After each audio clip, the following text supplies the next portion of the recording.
Vertical line test. Which means what?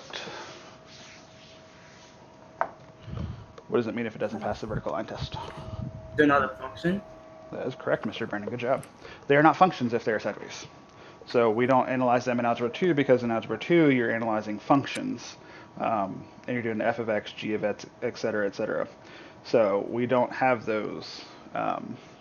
We don't use them in Algebra 2 just because of that reason alone. So when we have our parabolas, let's see, so make sure, so you have x minus h equals 4p. Y minus k, that's a terrible k.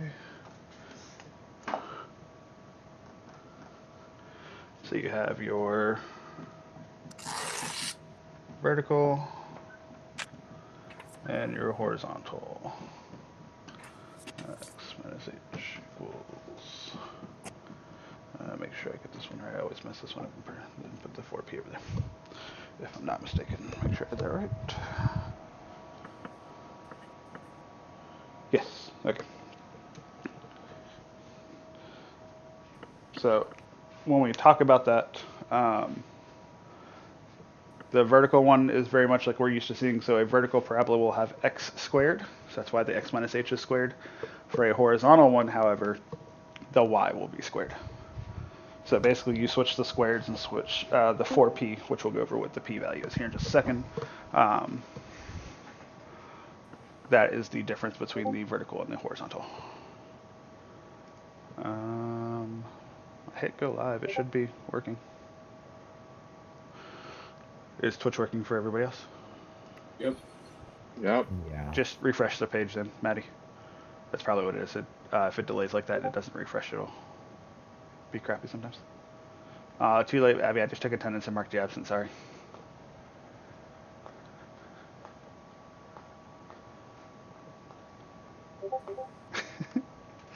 All right. So does that make sense as far as the? You're fine, Abby. I'm just messing with you. As far as the equation goes, everybody sees where everything is. Yes, hopefully. Like it doesn't. I mean, it's not super bad. What are the similarities between this and the hyperbolas or the ellipses? Both sideways. Not quite.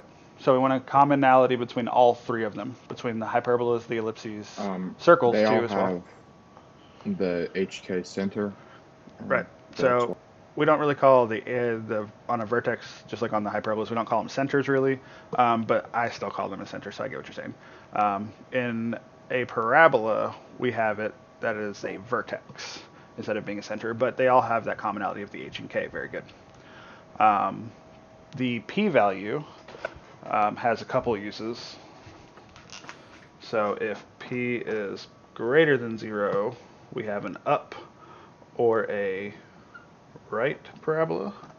If p is less than 0, we have a down and a left parabola. So that'll tell you which direction your parabola is facing. And before anybody asks, I'm assuming they use the letter p because it's a parabola.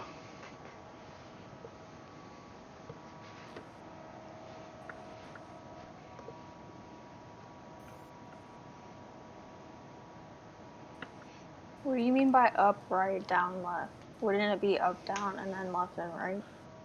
No, because if p is greater than 0, the vertical one will open up, and the horizontal one will open right. If p is less than 0, it will open down if it's a vertical, or left if it's a horizontal. So you only have one parabola. So remember how I told you a hyperbola is two parabolas? Okay.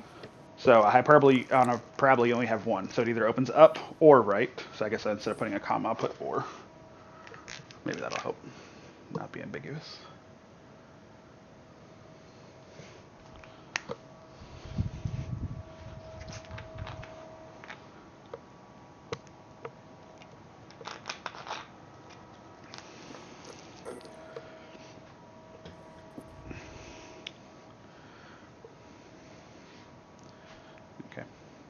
And then two other things you'll want to write down as you're taking notes.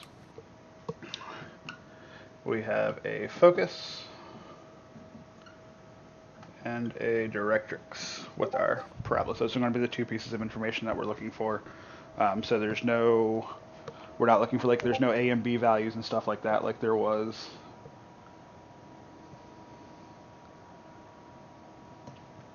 So it's just going to be, we're looking for our, we have our vertex, which is the HK. So I guess I can write that at the top, which we already went over. So your vertex, which is your HK value. Your P value, obviously, we'll be finding that.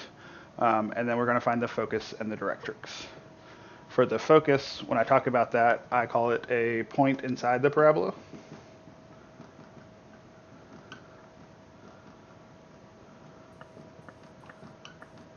That's a terrible parabola.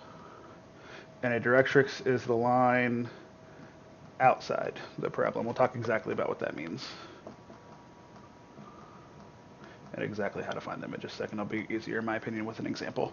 But that is what the focus and the directrix are. So focus is a point that's inside the parabola, and then your directrix is a line that I call outside the parabola.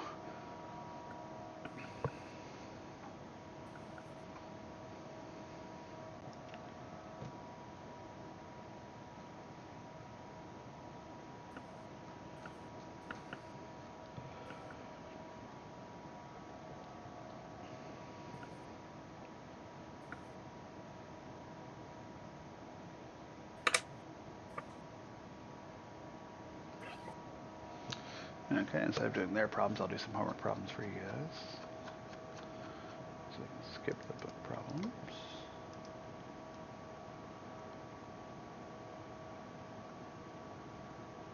I guess I'll do a drawing. Everybody have written down that part before I erase it?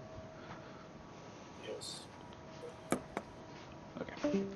So to label what each of these pieces are, we'll just do a couple of drawings.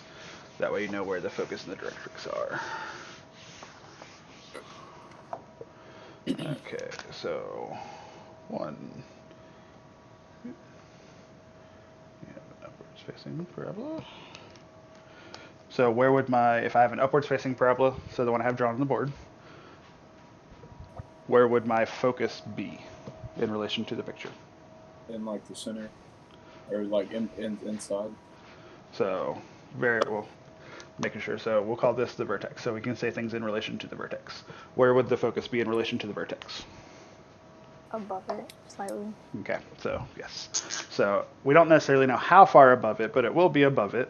That's what I mean by inside the parabola. So this is my parabola. So inside would be there. There's my focus, which means my directrix would have to be below it. And it is a line, so when we draw it, it'll look like that. That's probably too far. About there. And that is my directrix. And when we talk about it, we usually use the points that are directly above and below so that we can kind of get that comparison going there. Now the important part, where did I put my black marker? There we are. The important part with that is that value of P that we found. This is where it comes into play. So P is going to be the distance between both the vertex and the focus, and the vertex and the directrix. So what I mean by that is, there's P, and then that is also P. That is the important of our P value for our equation. And then I'll do a sideways one as well. So sideways works pretty much the exact same way, except for your vertex is there. So then our focus will be to the right. And then our directrix will be a vertical line. And again, that same property with our P value. There's P. And there's P. So that P value actually becomes very important for figuring out where our vertex is, or where our focus is, sorry, and where our directrix is.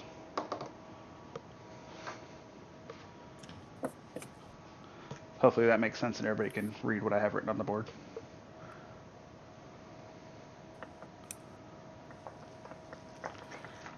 Any questions about those.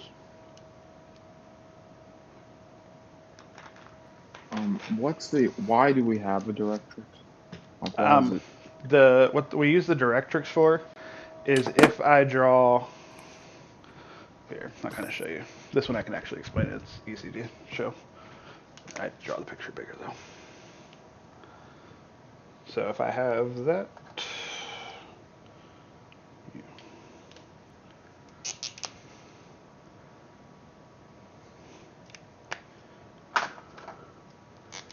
then I draw.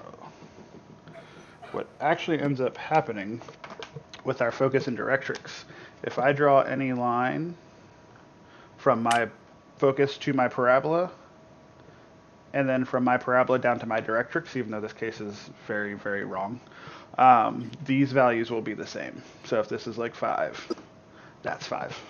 And that's a very terrible drawing, obviously, because I didn't measure anything. But that is what the value of, or what the focus and the directrix are actually used for. Oh. Now, do we really ever do this? No. But is that a true thing? Yes.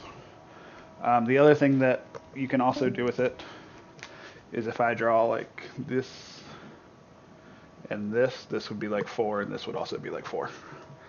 So it creates some relationships that are very nice. Do we ever use them? No. But they're there. But so this one's actually really easy to show those relationships. That's what the focus and the directrix are actually used for. Do we pretty much ever use that? Not that I can think of, but that is a true statement. Even that diagram is god awful terrible. Do you use it to like find points? Like say the point where the two lines that are 5 would meet, you could graph a point there, and then that would shape your parabola going up. You could do it that way. If you needed to draw a parabola, like without a graph or anything like that. But we don't really use, like I said, we don't use it for much as far as in the class goes. Now, if you're trying to do things like in real life with parabolas and like draw that shape out and have it do things like that, then yes. So in like architectural design, civil engineering, it could become useful. But again, we have computer programs that do all that kind of stuff for us these days. It's just important that you understand the stuff behind it if you're going to be doing and using those computer programs. Okay. Okay. You must have a silly Apple phone that can't charge and listen at the same time. Okay. So any questions about a parabola or any of the pieces? Okay. So we'll just look at doing number, this will be number 5. So 0, 4.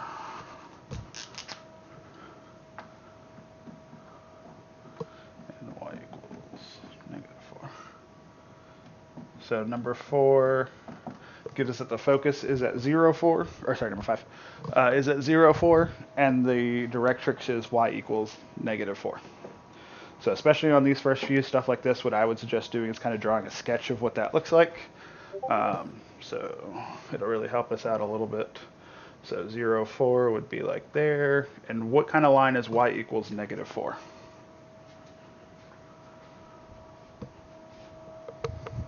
Horizontal line. Horizontal. Okay, so very good. That is a horizontal line. You definitely got to know your equations of your horizontal and vertical lines. So I'll do it. Try to color code. Okay, was. So focus. That's just mixing black and blue. Didn't do any good. Not the really big focus now. And then directrix. Somewhere around there. That's too far, but I'm not going to redraw it. Okay, so if there is my focus and there's my directrix, now we got to ask ourselves, what other information does that help us find? Your vertex. The vertex. Okay, so it does help us find the vertex. Somebody besides Madeline or Harrison, what is the vertex? 0, 0. 0, 0. Why is it 0, 0? Like, how do we know it? So it is directly in the center, so very good. What else does that information tell us? That the focus is up here and the directrix is down here. What does that tell me about my parabola? It's a vertical one? It's vertical, more specifically. It is... Up. Why is it up? Somebody besides Madison? Because The Because the focus is always inside the parabola, right? Correct.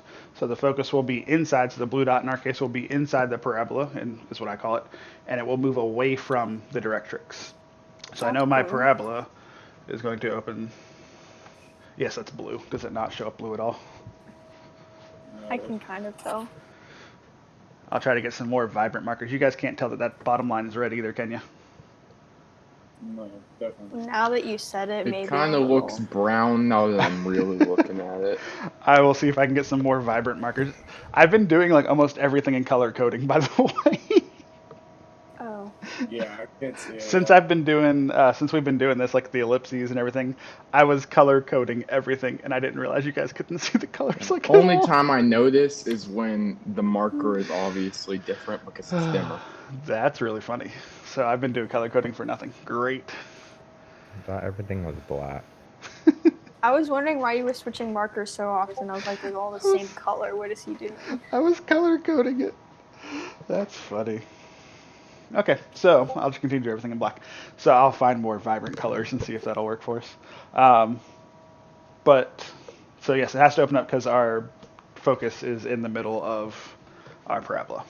So that helps me out on a couple of things. As I go to write my equation, remember the equation will always look like this part. So y minus k x minus h. That will be a constant for all parabolas. The question we have to ask with parabolas is which one is squared and where does the 4p go? So in this case, because X it is opens... squared, right? Why? Because it's a vertical. So that is correct. Squared goes on the x. Where does my 4p go? In front of the y minus Y. k. So your p will It always just go goes in on front the of your... other one. Right, very good. Your p will always go in front of your other value. Was that a question, Harrison? Wouldn't P be 4? Oh, we haven't got there yet. We'll get that in a second. But that's just Oh. what it's generally going to look like. So at this point, we know what our center is, so we can fill in the h and the k. So we know it's x minus 0, which was going to just become x squared. We'll leave the p for a second, so y minus 0, which is just y. Okay, and how'd you get the value of 4 for your p there, Harrison? That's the distance from the vertex to the focus and the vertex to the directrix. Very good. That's exactly correct. So they are both a distance of 4. They have to be the same distance, but they're both a distance of 4. So that means my p-value is 4. And there you go. So this parabola would be x squared equals 16y. Can you do one of the homework problems above that? Figuring out if it's a ellipse, a circle, or a hyperbola. Which number Yeah. was that? Okay, that was number 5 from the homework. Oh. I mean, I can do... Which one do you want to do, Maddie? Pick. I don't care. I told you to pick. Number 4. Okay. Read me the equation, please. 2x squared. I can't tell when you're done writing because the Twitch Just is keep reading it, behind, you're good. So I'm just, okay. Minus 8x plus y plus 9 equals 0. Okay, so that one should be a relatively easy one to pick out. So the question here is for anybody not following on number 4. Is it a circle, ellipse, hyperbola, or parabola? That should be a relatively easy one, hopefully.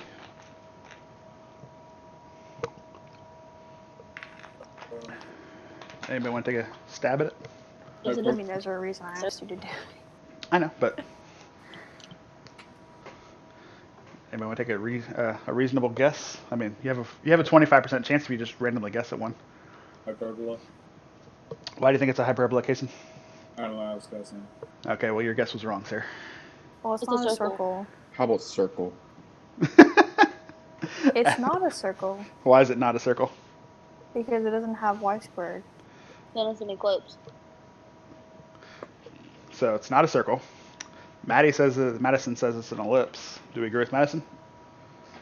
Sure. Sure, why not, man? Okay, well, that would be wrong as well. I thought it was just Is it a parabola? like the last one. Why is it a parabola? There's one huge hint. Because it has the x squared and the Y is not squared. I don't know. That is correct. Oh, So that x was is right. squared. That is 100% correct. And the y is what I'm going to call it regular. The only, if you think back to all of our equations, circles, ellipses, hyperbolas, they are all x squared and y squared. What is the only one that doesn't have both variables squared? Parabola. The parabola. So because that one has a y being a regular variable, not a squared variable, and that's why it's a parabola. How do we tell if it's a hyperbola?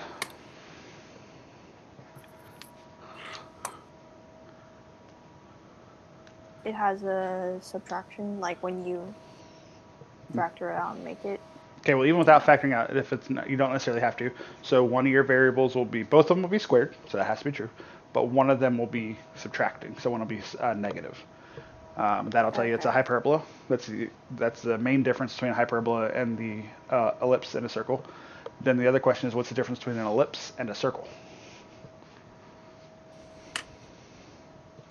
This one's a little bit trickier.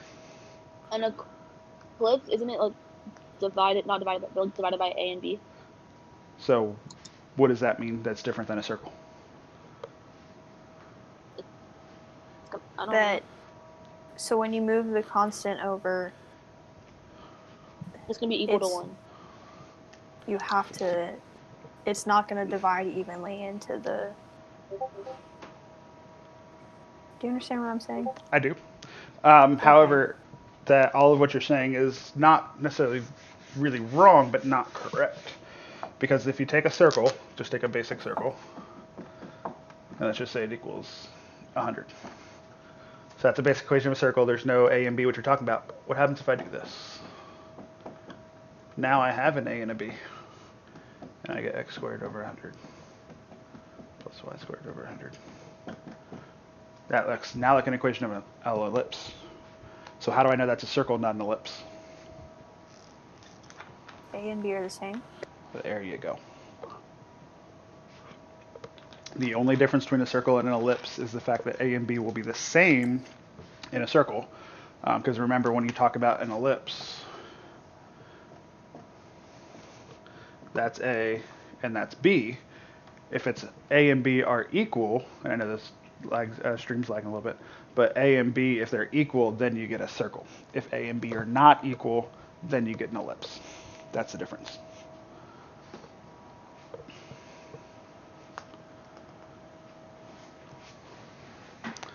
Okay. Hopefully it makes sense, yes? Mm-hmm. All right.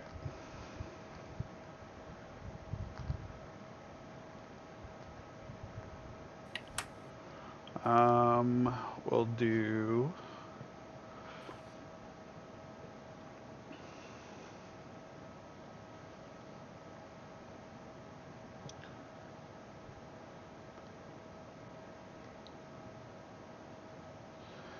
That's a little harder. I guess we'll do that one. Step it up a little bit.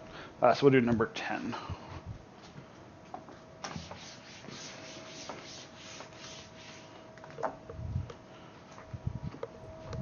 Okay, so we have negative 1430.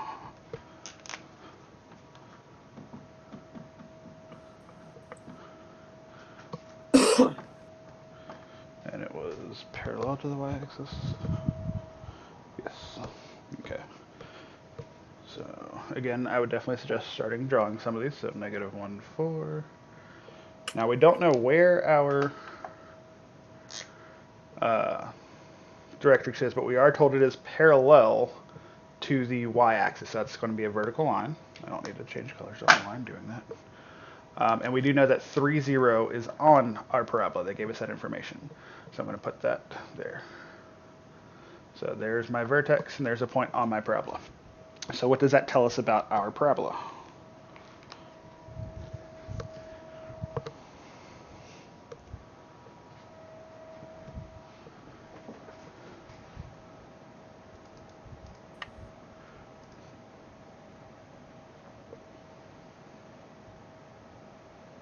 It either opens to the right or down.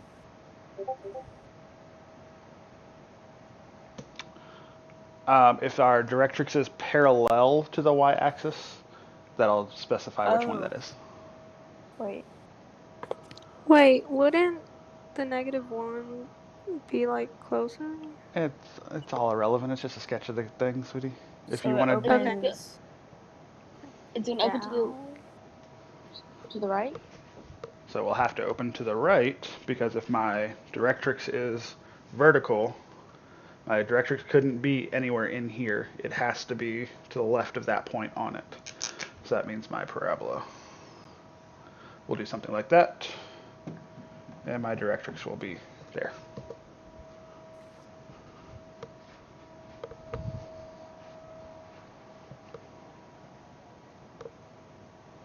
Make sense?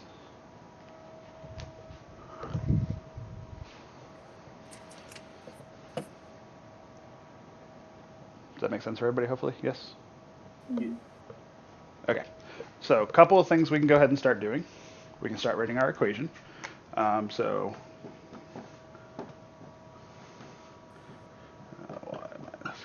the first thing we got to figure out is which one's going to be squared. The Y. Y. So very good. It is the y being squared. So where does that 4p go then? In front of the X. So we have that is going to be the basis of our equation. We know what our vertex is because they gave that to us, so we can go ahead and fill that in. So it'd be x plus 1 equals y minus 4 squared. So the last thing we need now is that point p, or not the point, the value for p. Is it 4? Why do you think it's 4? Because 3 to -1. Or 4 to 0. The only problem is we don't know. That's just a point on the parabola. That's not my focus. Oh, I thought Remember, it was the Is focus. it Never mind. I lied. 1? You're okay.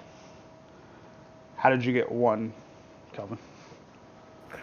Because on the vertex, it's -1, 4. So, like, it shifted left 1. No, not necessarily. You can't play it like that because it also depends on how wide the parabola is and things like that. Those are all things that take into consideration. I will give you a hint before I reveal. Wait. Do you plug in the point into X and Y and then solve for P?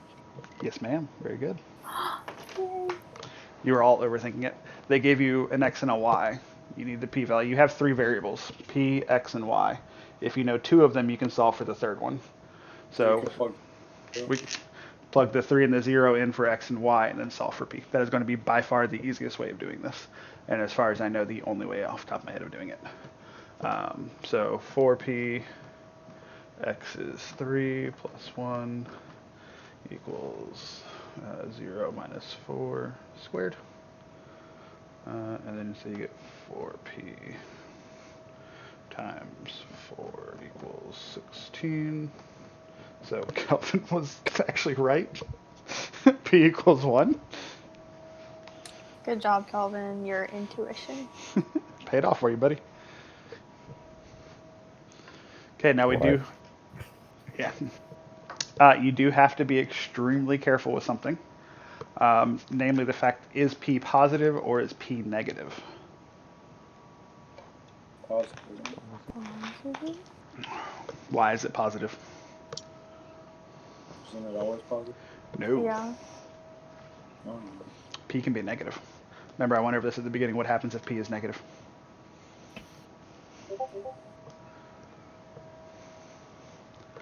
That's correct, Miss Abby.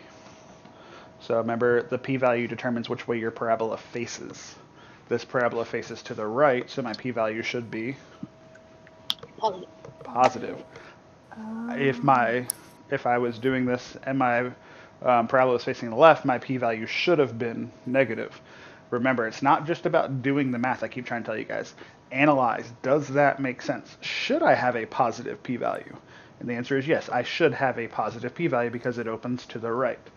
If my parabola was opening left and I got a positive p-value, then I did something wrong.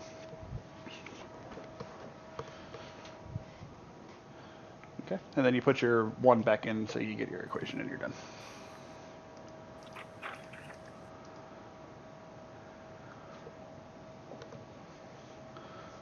Does that make sense?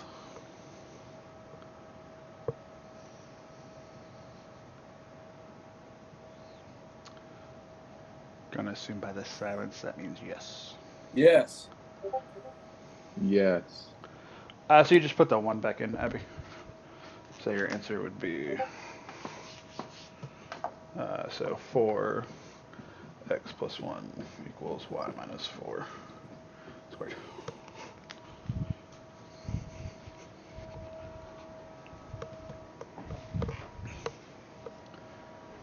Okay, I have a question, but it's not about this. What is it about? The quizzes. We already did 15, right? So You're do doing we have them to all redo again. it? Because most of you Okay, don't want to cool. keep the grades that you had. No, I don't. So There's wait, do we just do them on our own and then send her a picture of them? yes. Okay, Oh, I was just making are we sure. supposed to print them out or something? What was that, Kason? Are we supposed to print them out? You don't have to. You can just work them on notebook paper, take a picture of that, and send them to her. I believe is Oh, okay. acceptable.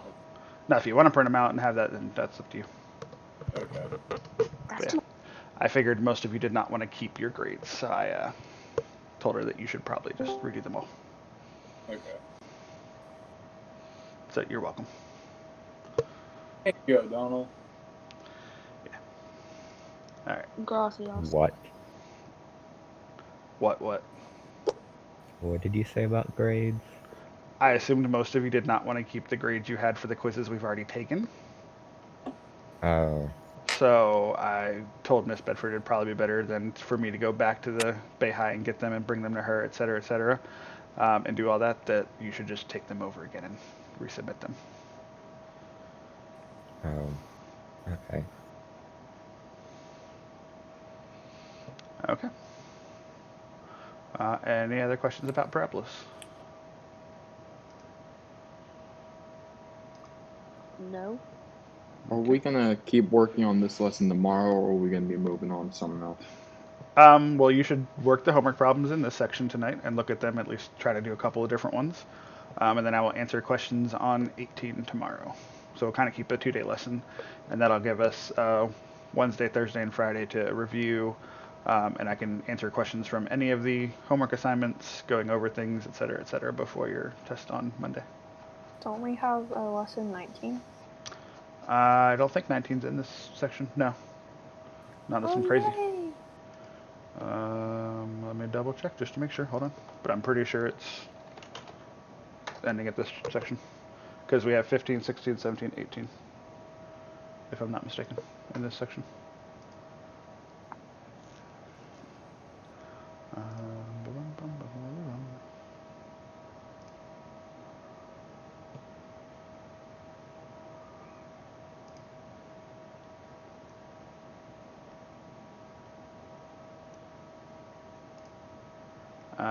Yeah, it's just 15 through 18. So you should be Okay. using these times to, especially since we've already covered all the sections up to 18, get the quizzes done as quickly as you can. They are in your email on Canvas. She has them in there, so they are attached as PDFs. So make sure you're doing that. She also has Zoom classes, Mondays and Wednesdays at 8 a.m. Good luck with that. So if you want to go in and ask her questions as well, that would be something that is up to you. All right. Any other questions about anything for